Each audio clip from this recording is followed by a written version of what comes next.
Joining us now is renowned opera singer turned conductor, Christine Brandis. Christine, welcome to the show. Hey, thank you. I don't know how renowned, but I certainly got around. You are renowned, and I love a gal that gets around. So congratulations. But you were an opera singer. Now you are a conductor. What was the moment that you knew that opera was your thing? Oh, that opera was my thing. Oh, wow. I don't know. I knew opera was kind of my thing when I was a kid. Like, I was in a production of, like, the first opera I ever had anything to do with was an opera I was in. I was in the children's chorus for a production of Carmen. And, I was just sort of amazed by, like, the complexity of it and all the moving parts and, drama. And I was like, I don't know, 12. But, at that time when you're 12, at least for me, I was a super late bloomer. And being a singer, an opera singer, was super not on my radar. And also, like, the nature of what everybody expects opera singing to be was just not what my voice was going to do. Right. And then, later on I found the sort of, in all things, I've sort of, if you'll pardon the expression, come in through the back door. Coming into singing, I came into singing, opera singing through the door of early music, and where, you weren't expected to sound like a Wagnerian and, right. Giant vibrato and all that. So what is, can you explain to us, what is early music? Mm-hmm. Okay, so any music, certainly before Mozart. And I would say that many sort of like hardcore mainstream opera singers think of Mozart as kind of early music in a way, meaning not full on like Verdi, Puccini, mm-hmm. like just all out, where the writing is different. It requires a slightly lighter touch in the singing generally. So, like for me, my entry drug was Handel operas. Okay. And so, like, this time of year, everybody knows Handel for the Messiah, right. which is a fabulous piece. But he wrote just barn-burning, fabulous operas. He also wrote some stinkers, but it's like amazing, truly virtuosic music. I mean, it is really kind of like when you hear somebody singing a Handel aria that is really good at it. I mean, it's like watching someone in the Olympics. Yeah. And going to the opera was a little like going to the Olympics in the 18th century. I mean, there was that element of like expectation. Oh, is she going to land the triple axel? Right. And then like a little sidebar of like bloodless, like, ooh, is she going to fall down? Uh-huh. So anyway, I love that. Yeah, Sarah, thank you for that explanation. But I Yeah. love that, like, that was like your entryway into it. Yeah. So, go ahead. Sorry. No, go ahead. Okay. So you eventually found your way onto the opera stage as a singer, had a very lovely career. As you said, you got around, which fantastic for that. But what was your transition from singer to conductor? Well, I was teaching at a university. I was running the opera program, which meant I was sort of directing and designing operas, and the university orchestra conductor would conduct the shows. And I went to him one fall and said, hey, in the spring, I'm planning on doing Handel's Alcina, which is about this amazing badass sorceress who has her own island, and she seduces men to come to the island. She makes mad passionate love to them. When she's done with them, she turns them into wild animals, and they just roam the landscape. And so he said, "Oh, I'll be on sabbatical. You'll have to hire someone to conduct." And I thought, sung this opera. I know it. I'll conduct it. Okay. And of course, so then, of course, I quickly learned that knowing an opera and really knowing an opera, two really different things. But I mean, it was I can fix a tire. Really? Can I fix a tire? Right.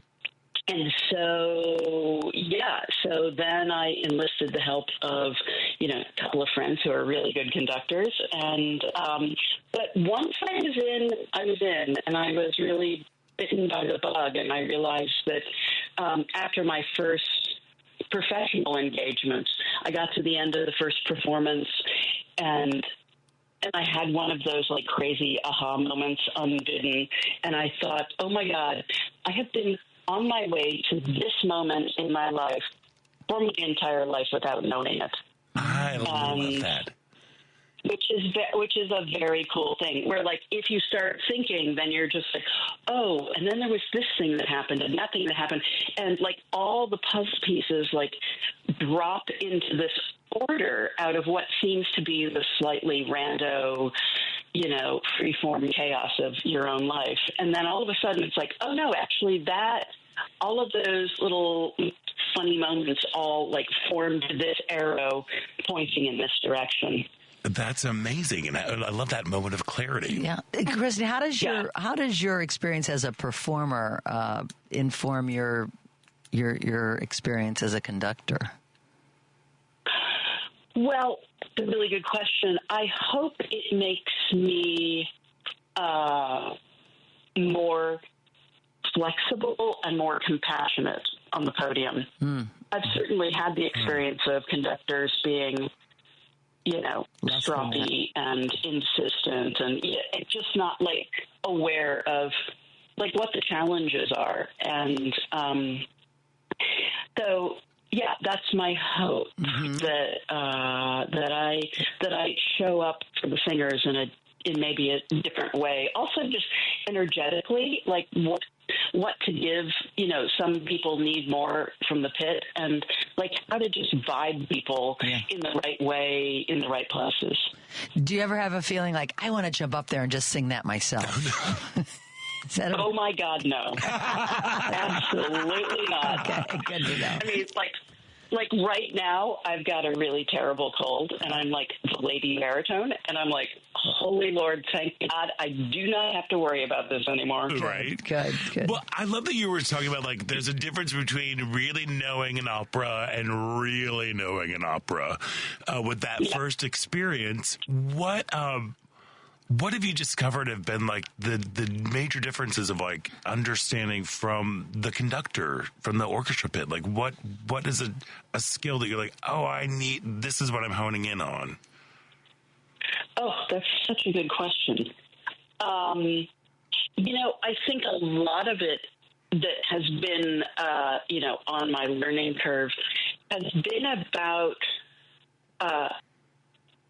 both clarity and clarity in the telegraphing, telegraphing ever so slightly ahead of time, if there's a change in dynamic, if something's short and sprightly and then turns gooey and connected,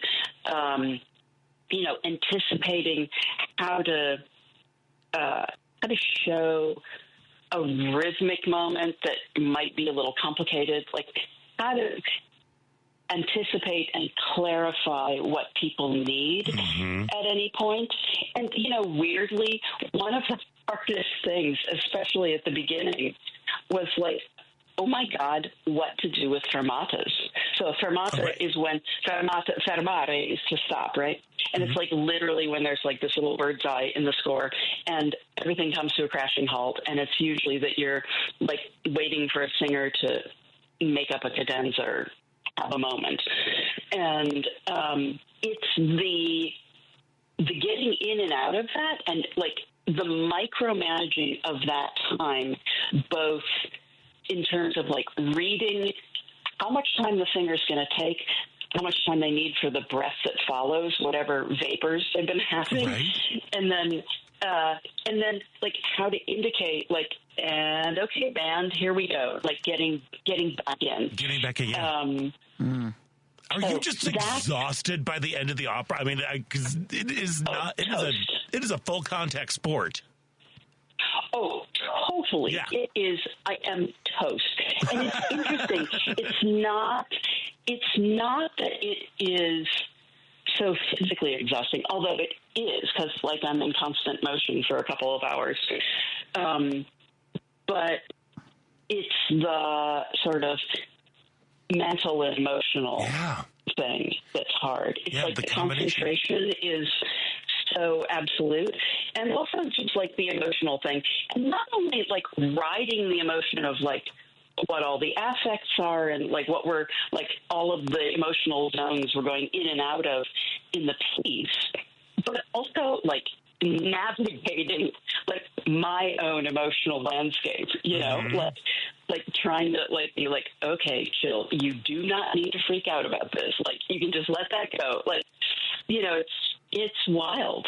It's really wild. Yeah, look, all of you musician type people who can actually like pick up music and actually hear the music just from reading it off the page, my brain just does not work like that. I'm always like, I'm not worthy. I'm not worthy. I bow down. So I can only imagine what it's like to put yourself through. I mean, to go through an entire opera, because you were also there to help with the tone, like all those things that you were saying. Like, but what is your collaboration with a director like? Because you two seemed like it would work hand in hand.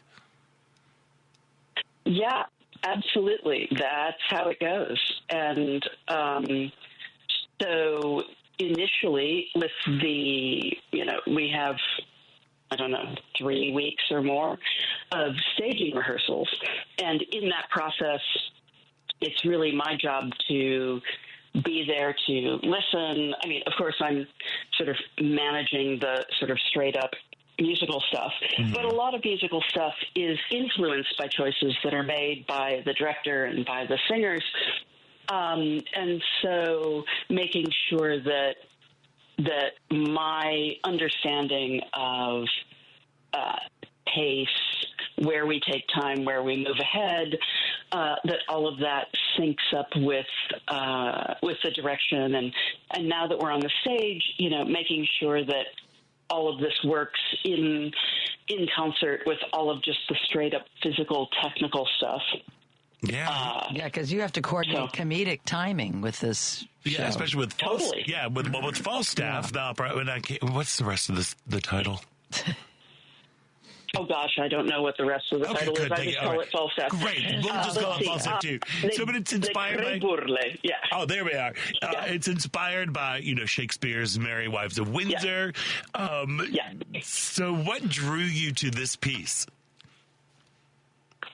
Well, I was. Nothing drew me to this piece except the opportunity to come to Chicago. So, you know, the Chicago Opera Theater reached out to my manager and said, you know, hey, would Chris be available to come and conduct this?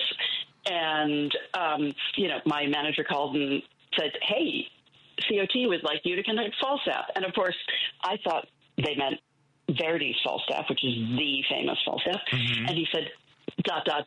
by Salieri. And I was like, ugh. Okay, sure. Oh, yeah, no. Whatever. But What difference does it make? But I am so happy to announce that I am massively in love with this piece. It is a very good opera. And I'm just here to tell you, fake news is not new. Like, Salieri gets such a bum rap. Like, the whole Amadeus thing, yada, yada, yada. It's all BS. It is truly fake news. Right. And, it's a really good piece. It's super fun. It's beautiful music. You know, there are super titles, so you'll understand every gag.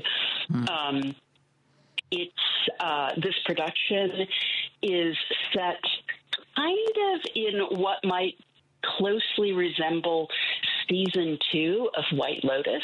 Okay. Yeah, so it's set, instead of being, Falstaff being this sort of fat, gross guy in a pub, our Falstaff is a young, handsome, sexy pants guy who's a grifter. And he comes to this very fancy pants resort, on an unknown island. And he's, grifting at this fancy resort. And it's a brilliant concept for this show, and it works really well. It sits well on the people we have singing, and it's super fun. I love that. And who doesn't like a sexy pants Falstaff? I mean, come on. And it's 200 years old and still resonates with people, which is interesting, right? Oh, yeah, totally. But that's, this is like the genius of anything that's like, I feel like anything that's based on Shakespeare or anything that's based on mythology, right? These enduring stories that have an eternal resonance because they get down to the essence of all of the glories and all of the foibles of being a human. And, that doesn't change. Who hasn't, exactly. Who hasn't been greedy? Who hasn't been lusty, Who hasn't been evil? Yeah, well, exactly. Yeah, exactly. And look at all of these enormous franchises of films and TV shows that are, built out of either Greek mythology or Norse mythology. Because there are all of these eternal truths.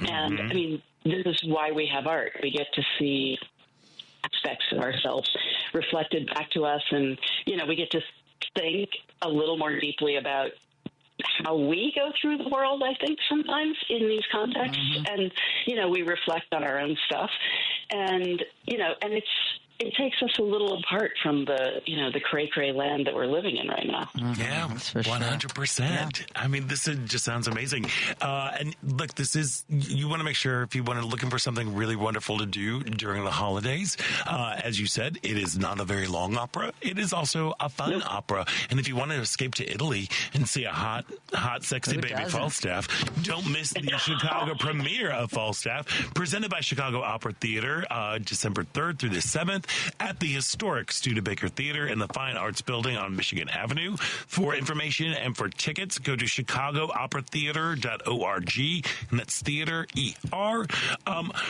Christine Brandis, thank you so much for taking time out with us. I hope you feel better and your cold goes away so you can survive the runs. Because, again, it is a workout for you. Yeah. It's super fun to talk with you guys. Thank you for being with us. And toy, as they say. Yes, as they say. As they say.